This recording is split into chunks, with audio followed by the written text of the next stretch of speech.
My name is Claire Reynolds.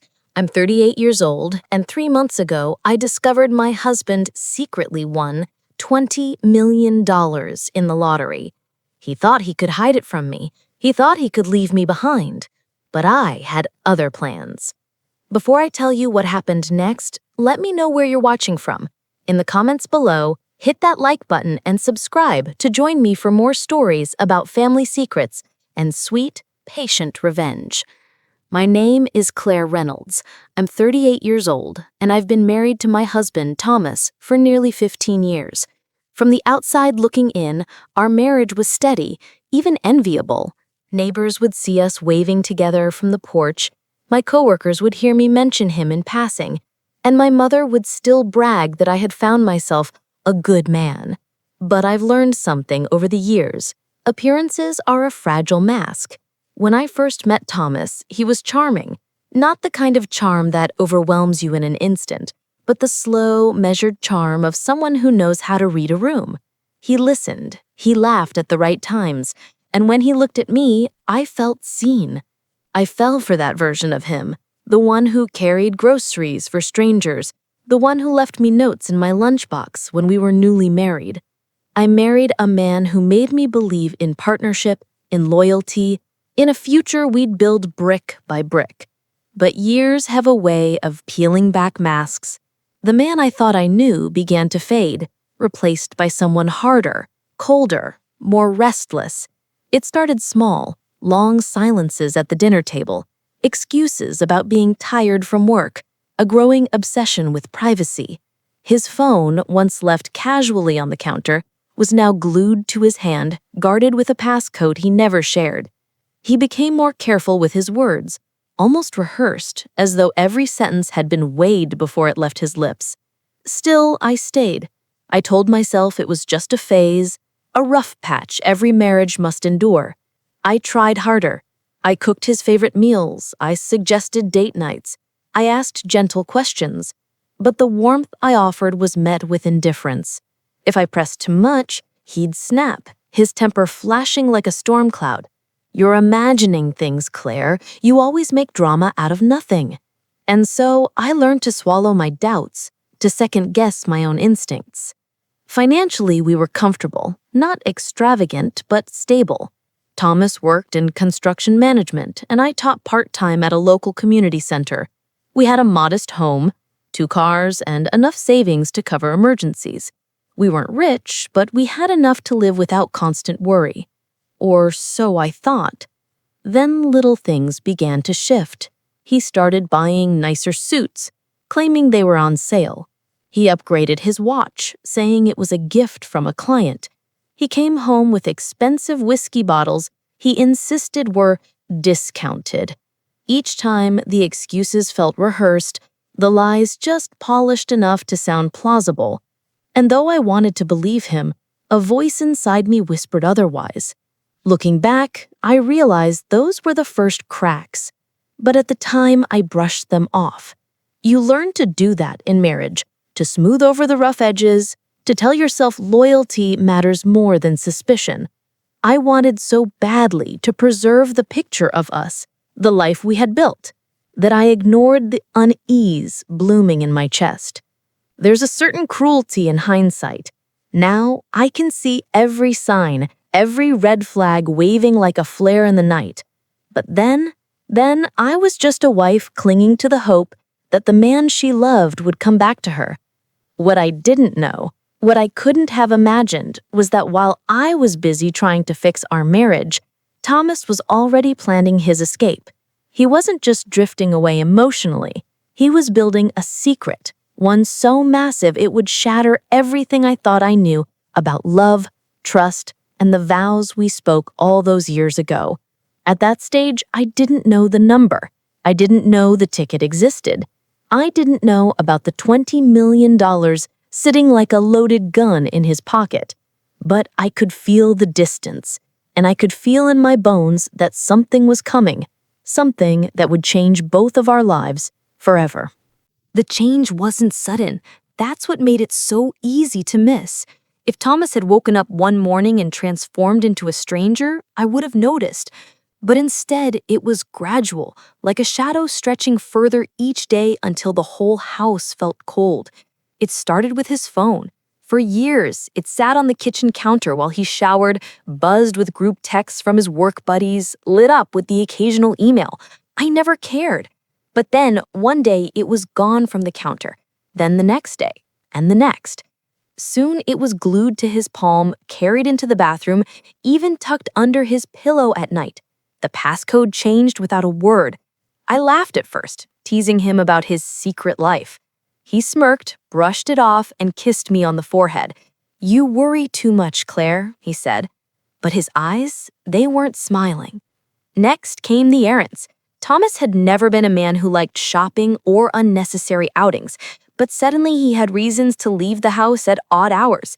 Milk at 10 p.m., a hardware run on a Sunday afternoon, gasoline, even though I knew the tank was full.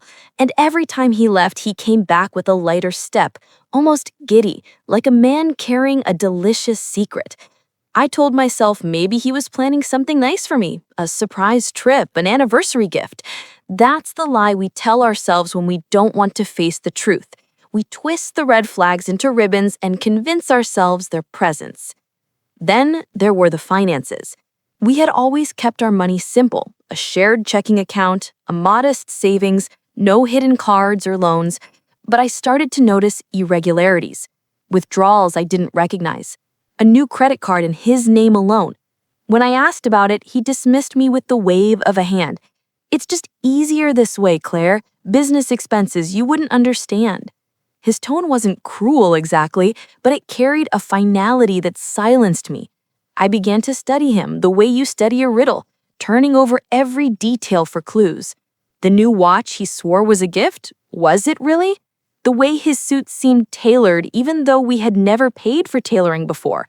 The dinners out with clients that left no receipts. My mind became a storm, swirling with questions I wasn't allowed to ask. One night, as he slept beside me, I lay awake listening to his breathing. He was turned away, phone still clutched in his hand. I remember staring at the ceiling, my heart pounding with the certainty that something was terribly wrong. It wasn't paranoia, it was instinct. A wife knows when her husband is hiding something. And then the laughter started. Not with me, never with me, but I would catch him chuckling softly at his phone, smirking at messages he wouldn't share. I'd walk into the room and the laughter would vanish, the screen going dark with a quick swipe. He claimed it was just the guys from work, but the joy in his face didn't look like workplace banter. It looked like freedom. Still, I said nothing. I played the part of the trusting wife. I cooked, I cleaned, I smiled when he came home. But inside, a seed of suspicion had taken root, and it grew with each passing day. The breaking point came on a Thursday. I was folding laundry, a chore I had done thousands of times. I reached into his pocket of his jeans and pulled out a crumpled piece of paper. At first I thought it was a receipt, but as I smoothed it out, my breath caught. It was a lottery ticket, a Powerball slip with numbers neatly marked, the date from 2 weeks prior. And then I remembered the headline from that week. The winning ticket had been sold in our state. The jackpot? $20 million. My hands trembled. My mouth went dry. I looked at the numbers once, twice, 3 times, though I didn't yet know for sure if they matched. But in that moment, I understood something deeper than the math. Thomas was hiding something monumental. He hadn't told me about the ticket, hadn't even mentioned buying one. And if he was keeping this a secret, what else was he hiding? I slid the ticket back into his pocket before he got home. My heart was hammering so hard I thought it might bruise my ribs. That night, as we sat across from each other at dinner, he asked me about my day. I smiled, I lied, and for the first time in our marriage, I began to whisper my own secrets back. I couldn't sleep that night. The lottery ticket weighed on my mind like a stone pressing against my chest. Every time Thomas shifted beside me in bed, clutching his phone as always, I felt the crinkle of that slip of paper in his jeans echoing in my head. Was it nothing? Just another ticket? A waste of a few dollars like millions of others?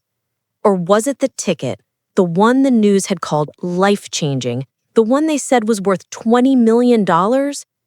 I tried to push the thought away. I told myself I was being ridiculous, paranoid. But the seed of suspicion had already taken root, and it was growing wild. By morning, I couldn't take it anymore. When Thomas left for work, I waited 10 long minutes before slipping into the laundry room. I reached for the jeans I'd folded neatly the night before, heart hammering like a drum in my ears. My hands shook as I pulled the crumpled ticket from the pocket again. This time, I didn't just look. I acted. I sat at the kitchen table with my laptop, typing in the numbers from the slip. The official lottery website pulled up, and there it was, the winning sequence from that exact drawing. My eyes darted back and forth, checking, double-checking, triple-checking. Every number matched. Every single one. My stomach dropped. My throat went dry. My husband, the man who had been distant, secretive, smug, had won $20 million. And he hadn't said a word to me? I sat there in stunned silence, staring at the screen. My entire body tingled, as though my nerves couldn't decide between panic and fury. $20 million! Enough to pay off our house 100 times over. Enough to change both of our lives forever. And instead of celebrating, instead of rushing home to share the news with his wife, Thomas had chosen silence. No, not just silence. Lies. Because the signs suddenly clicked into place. The new suits, the expensive whiskey, the secretive phone calls, the hidden credit card. He hadn't been careless. He had been preparing, building a new life brick by brick with money he never intended to share with me. My hands curled into fists on the kitchen table. I wanted to scream. I wanted to confront him the second he walked through the door. How dare you? How could you? But some instinct, cold, sharp, and strangely calm, whispered in my ear, "Not yet." Instead, I printed the page from the lottery website, folded it carefully, and tucked it into the back of my desk drawer, a piece of evidence, proof of what I knew. Over the next few days, I watched him more closely than ever. I became an actress in my own home, smiling when he spoke, nodding when he offered excuses, pretending I didn't notice the smug little grin he wore whenever he glanced at his phone. Inside, I was a detective, gathering details. And then came the phone call. It was late, almost midnight. I had turned over in bed, pretending to be asleep, when I heard him slip quietly out of the room. I waited, heart pounding, before following on silent feet down the hallway. He was in the kitchen, speaking in a hushed voice. "Yes," he whispered, his back to me. "It cleared. The transfer went through. No, she doesn't know. She won't know. I'll take care of it. Just make sure the account is secure." I froze in the dark, rage flooding my veins. He wasn't just hiding money, he was moving it. He was building a secret life step by calculated step. That was the moment everything shifted inside me. Before, I had been a suspicious wife, anxious and hurt. But now I was something else. I was a woman betrayed, a woman with evidence, a woman with 20 million reasons to fight back. I crept back to bed before he could catch me listening. As I lay there in the darkness, I whispered to myself, "Let him think he's winning. Let him believe I'm blind. The longer he plays his game, the sweeter my revenge will be." Once you know someone is lying to you, every word out of their mouth becomes a weapon. I began to hear the sharp edges in Thomas's sentences, the clipped excuses, the smug little pauses. Before, I thought he was simply tired or stressed. Now I knew better.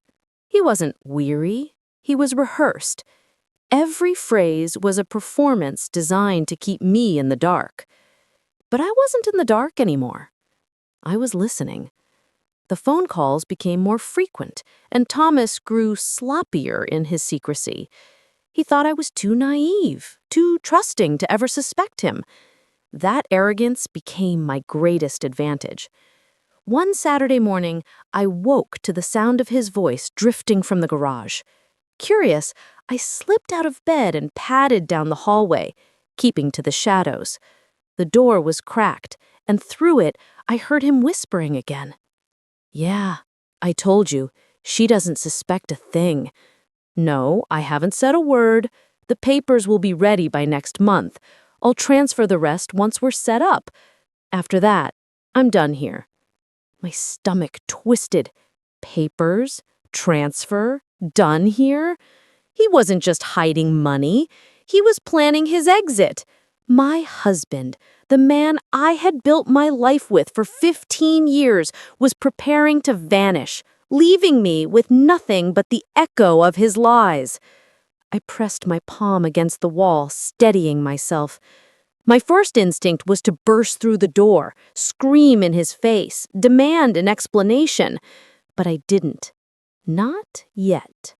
The whisper in my chest told me to wait, to let him spin the web tighter around himself. Later that day, I tried to test him. As we sat at the table eating dinner, I asked, casually, "Thomas, have you ever thought about what we'd do if we won the lottery?" He froze for a fraction of a second, his fork halfway to his mouth. Then he chuckled, a hollow sound that didn't reach his eyes. "What kind of question is that, Claire? You know I don't waste money on tickets." I smiled back, my face carefully neutral, though inside my blood boiled. I wanted to slap him right then, to shove the winning ticket in his face. Instead, I tilted my head and laughed softly. "I suppose you're right. Silly thought." He relaxed again, convinced of my ignorance.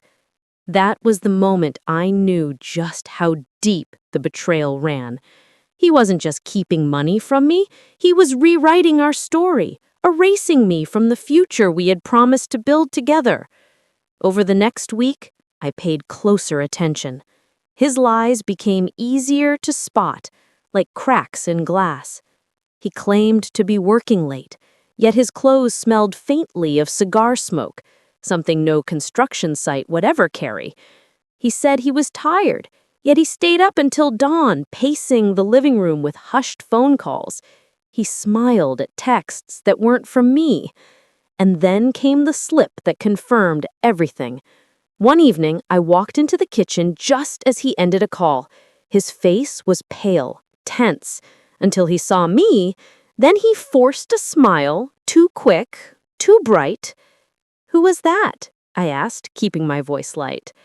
"Just work, a client issue." But he forgot one thing. The phone screen was still lit, and in that fleeting moment before it went dark, I saw the name. Not a client, not a coworker, a lawyer. That was when I understood the full depth of it. He wasn't planning a vacation. He wasn't even planning an affair. He was planning freedom. From me. From us. From the vows he had sworn. That night I lay awake beside him, staring into the dark.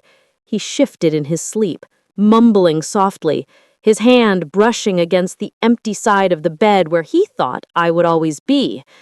And for the first time, I didn't feel pain. I didn't feel grief. I felt steel. If Thomas thought he could erase me, he was wrong. I had given him 15 years of my life, my loyalty, my love, and he thought he could buy his way out of it with silence and deceit? No. He might have won the lottery, but I would win the game. And as I whispered those words to myself in the quiet darkness, I felt something awaken inside me. Not fear, not sorrow, revenge. The night I discovered Thomas was speaking to a lawyer, I knew my choices. I could scream, I could cry, I could demand answers right then and there, spilling all the fury and heartbreak that had been festering in me since I found that ticket. But I didn't. I looked at him across the dinner table, his face lit faintly by the glow of his phone, and I made a decision. I would not give him the satisfaction of my outrage. I would not let him see the devastation he had caused. Instead, I would become what he least expected, the perfect wife. That choice was my first act of confrontation, though he never knew it. The next morning, I brewed his coffee the way he liked it, 2 sugars, a dash of cream, and set it beside his plate with a smile. He looked surprised for a moment, then smug, as though my kindness proved how blind I really was. "Thanks, Claire," he said, leaning over to kiss my cheek. His lips were warm, but his heart was already elsewhere. I smiled back, hiding the storm that churned inside me. "Let him think I'm blind," I whispered silently. "The longer he underestimates me, the sweeter the end will be." From that day forward, I played my part with precision. I laughed at his jokes, even when they rang hollow. I kissed him goodnight, even when my stomach twisted at his touch. I asked about his day, feigning interest as he spun his tidy little lies. Every nod, every smile, every act of affection became a blade I sharpened against him. He didn't notice. In fact, he seemed emboldened by my docility. The late nights grew longer, the whispered calls more careless. He left documents out on the desk once or twice. Transfers, withdrawals, things he quickly shuffled away when he saw me coming. He thought I hadn't noticed, but I had. I noticed everything. The cruel irony was that he believed himself the mastermind. He believed he was orchestrating his grand escape, pulling the strings of his secret fortune while I sat in blissful ignorance. And all the while, it was I who was orchestrating something far greater. I began collecting. Quietly. Patiently. A copy of the winning numbers, printed from the lottery's official site. A photo of the ticket itself, snapped on my phone the night I found it. Screenshots of suspicious bank activity. Notes about the times and dates of his whispered conversations. I built my case in the shadows, while he paraded his lies in the light. And in those days of silence, I learned something important. Patience is its own weapon. Every day I kept my composure was another day he tied the noose tighter around his own neck. One evening, I set a trap. Small, almost insignificant, but a test. As we sat down to dinner, I said casually, "You've been working so hard lately. If you had the chance, would you ever retire early?" He smirked, glancing at me with that glint of superiority he had adopted in recent months. "Retire? Not unless we won the lottery." I nearly laughed. The lie was so blatant, so effortless, that it almost impressed me. I tilted my head, playing the part of the adoring wife. "I suppose you're right. We're not that lucky." He chuckled, kissed my hand, and went back to his meal. And in that moment, I knew, with certainty, that he saw me as a fool. That was fine. Let him. His arrogance was my camouflage. But even actors tire of their roles. At night when he was asleep beside me, I would lie awake staring at the ceiling, my heart aching with the weight of betrayal. I thought about the years I had given him, the sacrifices, the love. I thought about how little they meant now, erased by numbers printed on a slip of paper. And I thought about the revenge I would take. Not loud, not messy, but precise. Whispered. The kind of revenge that slices cleanly, leaving no doubt about who had truly won. So I stayed silent. I smiled. I played the perfect wife. But inside, the confrontation had already begun. He just didn't know it yet. When I realized Thomas wasn't just hiding money, but hiding me from his future, the grief inside me hardened into something sharper. I cried once, quietly into a pillow where he couldn't hear me, and then I stopped. Tears wouldn't save me. Blind trust had already cost me enough. If he wanted war in whispers, I would give it to him. The first step was simple. Proof. Lies can crumble in conversation, but evidence lives forever. I started with the lottery ticket. One night, when Thomas was in the shower, I slipped into the laundry room, pulled the ticket from the drawer where I'd hidden it, and photographed it under the lamp. I sent the photo to myself and stashed it on a hidden drive labeled as something boring, something he'd never bother opening, tax receipts 2012. Next, I collected the paper trail. I began checking our shared bank account daily, logging the strange withdrawals and transfers I'd once dismissed. I started saving statements, highlighting the numbers that didn't make sense. On the surface, they were just digits, but together they whispered of deceit, money funneled into places I hadn't known existed. But paper wasn't enough. I needed expertise. So with my hands trembling, I reached out to a divorce lawyer recommended by an acquaintance. Her name was Evelyn, and she was nothing like I expected. Calm, precise, the kind of woman who had seen every kind of betrayal and had long stopped being surprised. When I sat across from her and laid out my story, she didn't gasp. She didn't even blink. She listened, jotting notes in sharp, clean strokes. When I showed her the photo ticket, she tapped her pen against her pad once, twice, and said, "That's your smoking gun. Do not lose it."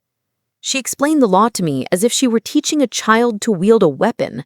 Any winnings during a marriage, even secret ones, are marital assets, meaning that Jackpot wasn't his. It was ours. And his deceit, his silence? Judges didn't take kindly to that. Her advice was clear. Patience. If I confronted him too soon, he'd hide everything beyond reach.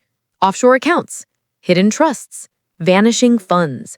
But if I waited, if I let him keep believing I was blind, the legal system could freeze his movements the moment we filed.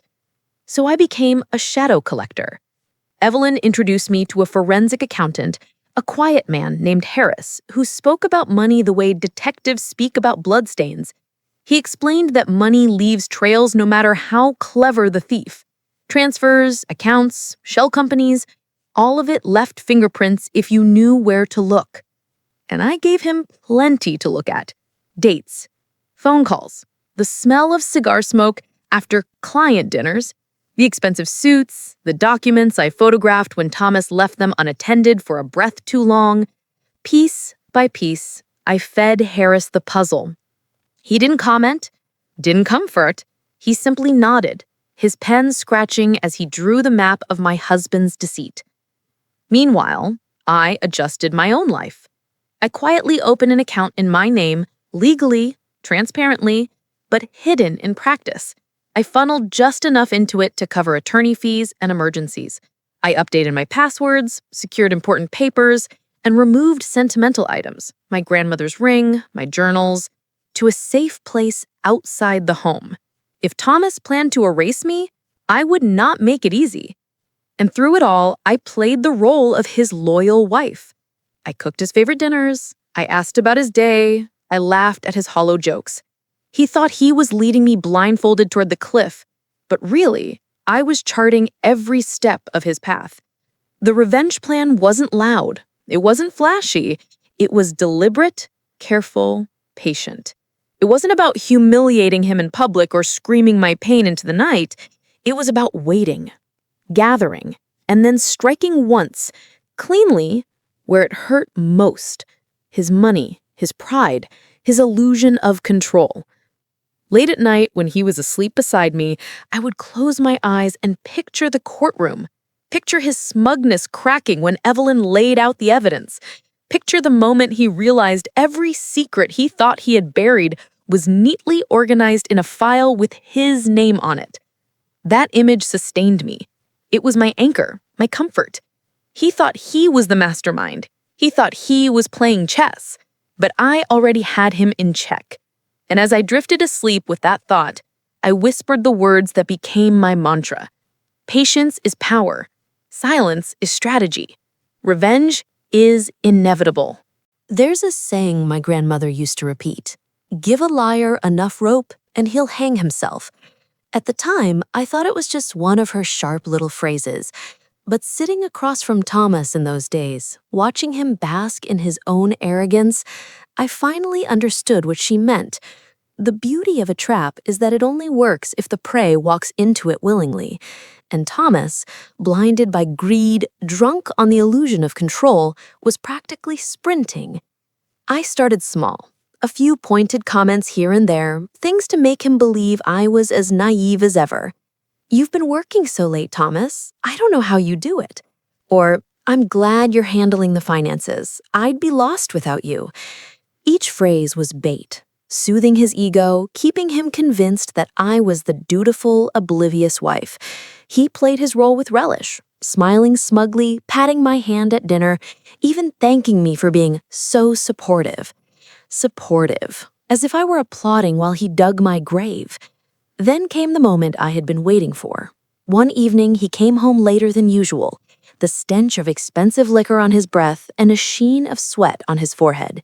He sat across from me, unusually animated, his words tumbling out faster than he realized.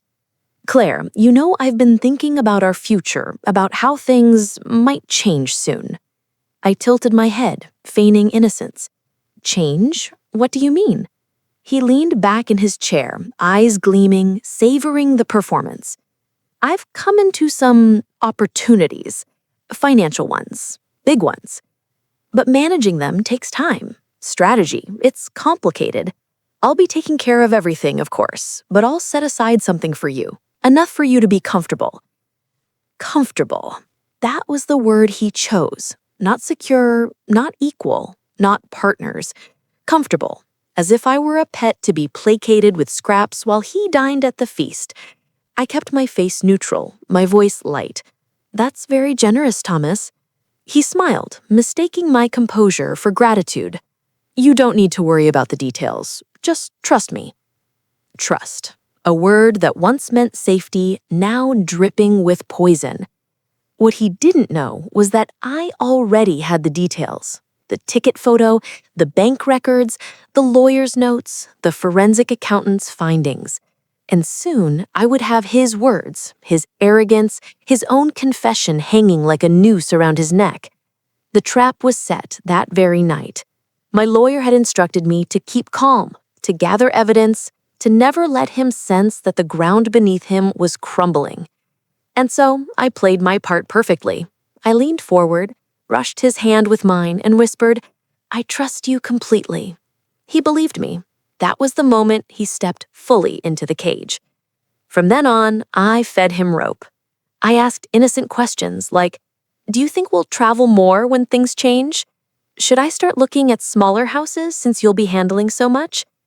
Each time he answered with the confidence of a man who thought himself untouchable. Each answer was another knot tightening around him. And all the while, behind the scenes, the legal machinery was turning. My attorney had filed the motions. The forensic accountant had traced the first of the hidden transfers. Protective orders were in progress. Soon, Thomas would discover that the game he thought he was winning had already been lost.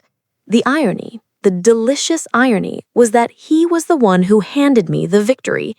Every arrogant word, every smug dismissal, every little confession dressed up as benevolence, he gave it all freely because he believed I was blind. But I wasn't blind. I was patient, I was silent, and I was ready. The night he told me he'd make me comfortable, I smiled sweetly and poured him another glass of whiskey. He laughed, clinked his glass against mine, and toasted to his imagined future. And I whispered to myself, "Cheers, Thomas. Enjoy it while it lasts."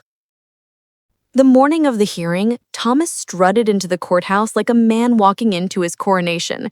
He wore his best suit, navy blue, freshly pressed, and carried that smug half-smile that had become his signature in recent months. To him, this wasn't a trial or a reckoning. It was a formality, a step on the path to his freedom. He believed he had orchestrated everything perfectly. He thought I was the blind wife, grateful for scraps, destined to fade quietly into the background while he built his glittering new life. He had no idea that the walls were already closing in around him. I remember sitting there, hands folded neatly in my lap, wearing a calm expression I had practiced in the mirror. Inside, my pulse thudded with anticipation, but I didn't let it show. I wanted him to look at me and see exactly what he expected. Silence. That was part of the trap. When the judge entered and the proceedings began, Thomas's attorney went first. His words were oily, rehearsed, dripping with condescension. He painted Thomas as a hardworking man, generous even, who had selflessly managed our finances and was willing to provide me with reasonable support. Support. The word made my teeth ache. I wasn't there for support. I was there for justice. Then it was Evelyn's turn. My lawyer didn't posture or dramatize. She spoke with the calm authority of someone holding all the cards. Your Honor, she began, this is not a case about a hardworking man supporting his wife. This is a case about deception, about a deliberate attempt to conceal marital assets of significant value. Thomas shifted uncomfortably in his seat. That was the first crack. Evelyn laid out the evidence piece by piece. The photo of the winning lottery ticket, the official printout of the winning numbers from the state website, the bank statements showing suspicious transfers, the timeline of late-night calls. Each item was projected, printed, undeniable. And then came the recordings. Evelyn had advised me to quietly record 2 of our conversations, moments when Thomas spoke just a little too freely about taking care of everything and making sure I would be comfortable. His words, smug and dismissive, filled the courtroom speakers like a confession. Thomas's face drained of color. The smug smile vanished. He leaned toward his attorney, whispering urgently, but there was nothing to salvage. His own voice was damning enough. The judge leaned forward, eyes narrowing. Mr. Reynolds, is it true that you attempted to conceal a lottery win of $20 million from your wife? Thomas stammered. For the first time in months, he looked small. I was going to tell her, I just needed time. Time to transfer funds to undisclosed accounts. Time to consult with a lawyer about leaving her behind. His attorney tried to object, but the damage was done. The courtroom wasn't on Thomas's side anymore. Neither was the law.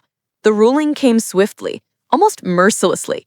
The judge declared the lottery winnings marital property subject to equitable division. But because Thomas had attempted to conceal the assets, because of the deceit, the transfers, the lies, the court imposed penalties.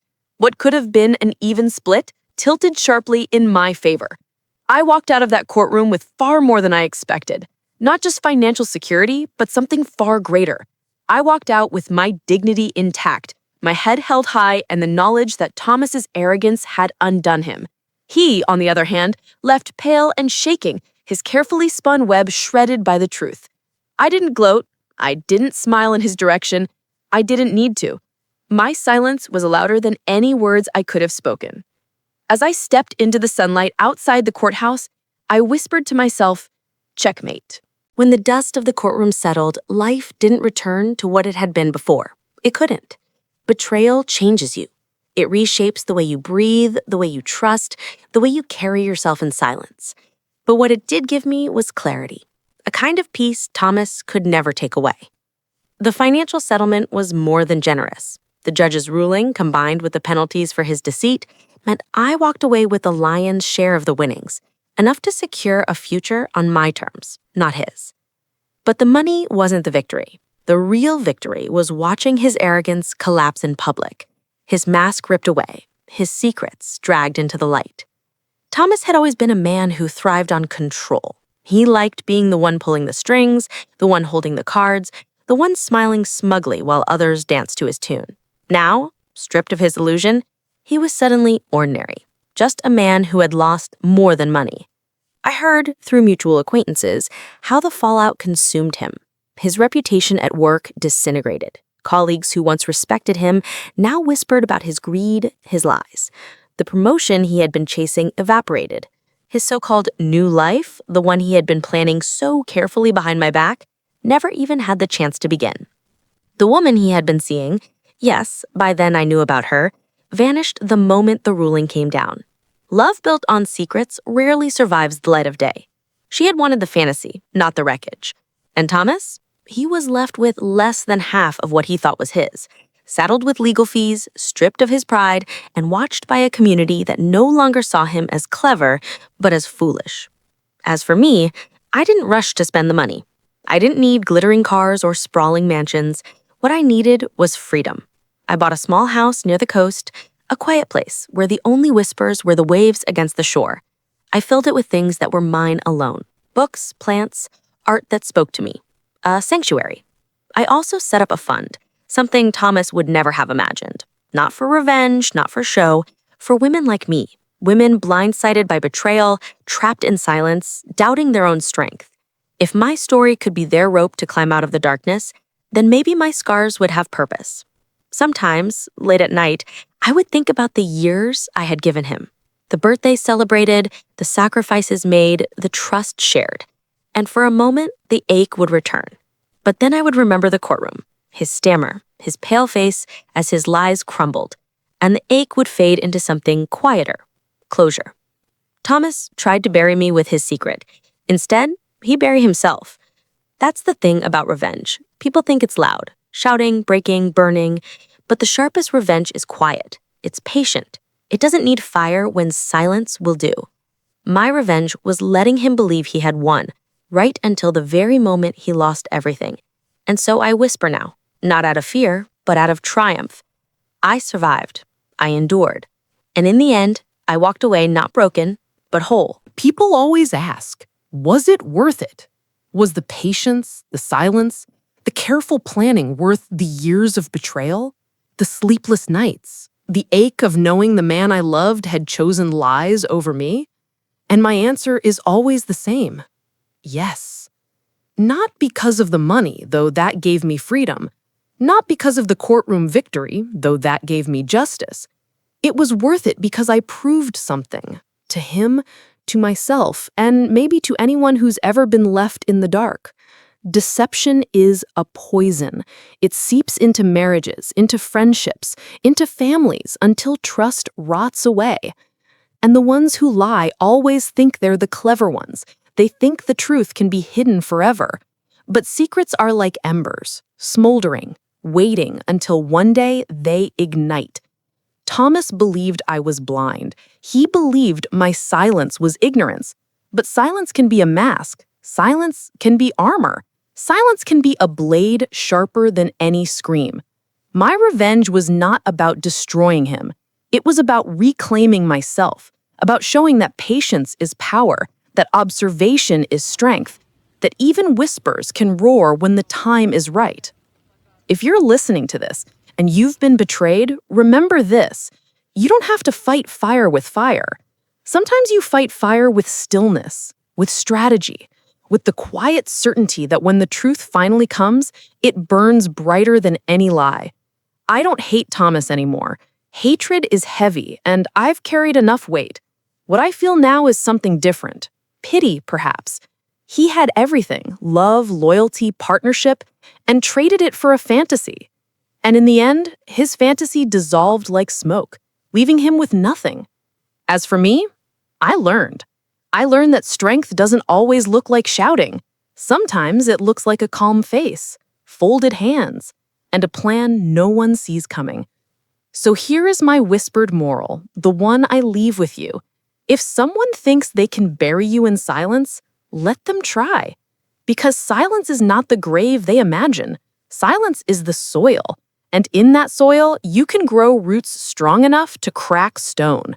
That was my revenge. Not rage, not destruction, growth, freedom, whispered power.